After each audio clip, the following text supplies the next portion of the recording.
This is the recollection of how Richard and I met. So we met at waterfront stations and I spotted Richard first. My first instinct whenever I see someone is like, I want to run away. But then Richard saw me, so we locked eyes. I went over to him, we said a hi. We started making our way to the restaurant, but when the server brought the menu to us, I looked at it and then I realized this place serves like a lot of exotic meats, like bison meat, like duck butt, horse meat, like stuff I would not usually eat.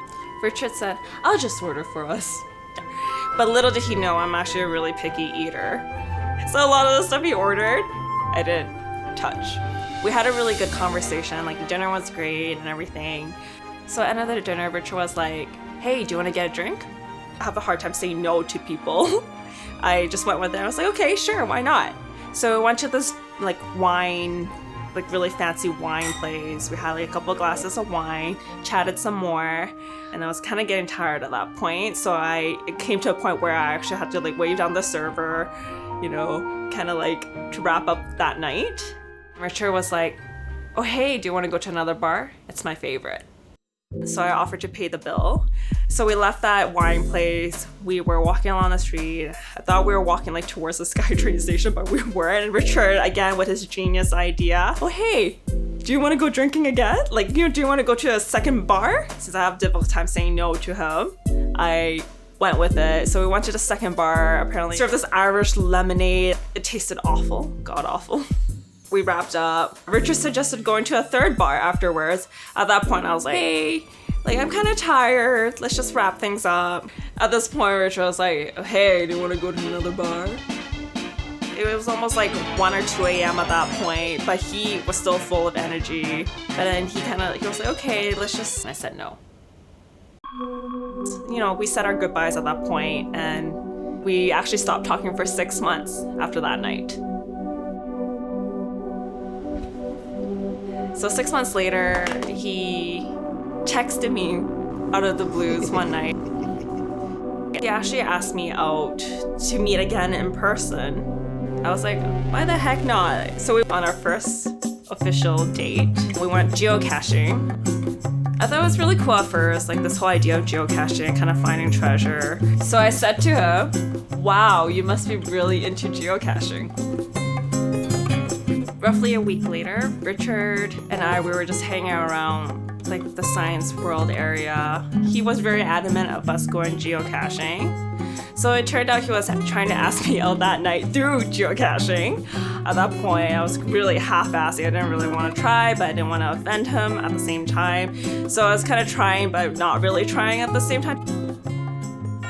So we found the geocache, and then we're going in like through the box, kind of sifting through like, oh, what's in it? Usually it's just a bunch of garbage. And then I found this picture of like a really nice sunset.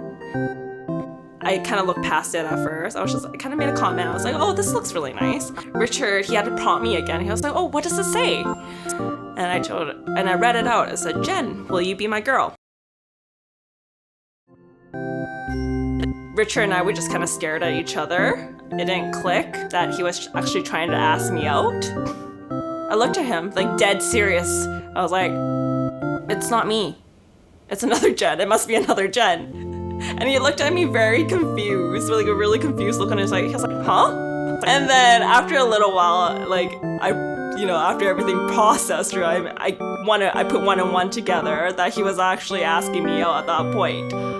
So how Richard proposed to me. So we're coming back from Vegas. Our flight was delayed by 2 hours. Richard was kind of freaking out because like we were on the plane, right? He was like thinking about the proposal the whole time. And then he basically couldn't coordinate with our friends and family. He couldn't let them know that our flight was delayed. So my poor family and even my friends were just standing there waiting for us for 2 hours at like the airport arrival. The landing was horrible. There was so much turbulence. I was feeling very nauseous. The pilot, he had a shitty landing. I felt like I died, literally. So I was waiting and waiting for my luggage. I saw everyone else around me on the same flight. They got their luggage already. Shit, they must have lost my luggage. So I heard my name on the PA. They told me to report to the United Airlines counter. And they told me, oh, hey, your luggage is delayed. So my blood was boiling at that point because I, had a lot of my stuff in there. So after I finished all the paperwork, Richard and I, we went through the Nexus kiosk. Where the Nexus kiosk was to the exit was like probably 10 steps. I don't know how, but Richard lost that slip to exit. So that border security guy took my slip and told me to exit. Custom officer told him, "Sir, can you come into the screening room?" He was freaking out because the proposal was supposed to be happening. He thought I was just gonna walk outside and see all like our friends and family, and he won't be there. To get down on one knee with the ring and everything. But lucky for him, I was just waiting around the corner. I was about to lash out at him. I was like, "Oh, how can you be so stupid and lose like the slip? Like it was only 10 steps." I was angry at that point. Like I was literally I was pissed. Like my face. Like it's been recorded. It's bad. And when I'm angry, I don't really look anywhere else. I was just stomping. I actually walked past all my, friends and family who had t-shirts of our faces on with a sign that says, "Will you marry me?" Richard had to pull me back for me to process everything. And then I realized what was going on when I saw my bald brother. So Richard got down on one knee. He didn't do a spiel at all. He was very nervous. I've never seen him nervous this. He kept trying to put the ring onto my right hand, but I was trying to inch my right hand backwards because and trying to shove my left hand towards him because it's supposed to be on the left hand. And he kept questioning me. "Are you sure?" "Yes." He's like, "Are you sure?" And I was like, "Yes, I'm sure." "Are you sure?" And I was like, "Yes, I'm sure it's on the left hand." So he put the ring on my finger, and basically a shitty airport experience turned into a better day. My emotions were whack. I went from being very angry to the point where my blood was boiling, and then it felt so surreal when the proposal was happening, and then it got very emotional.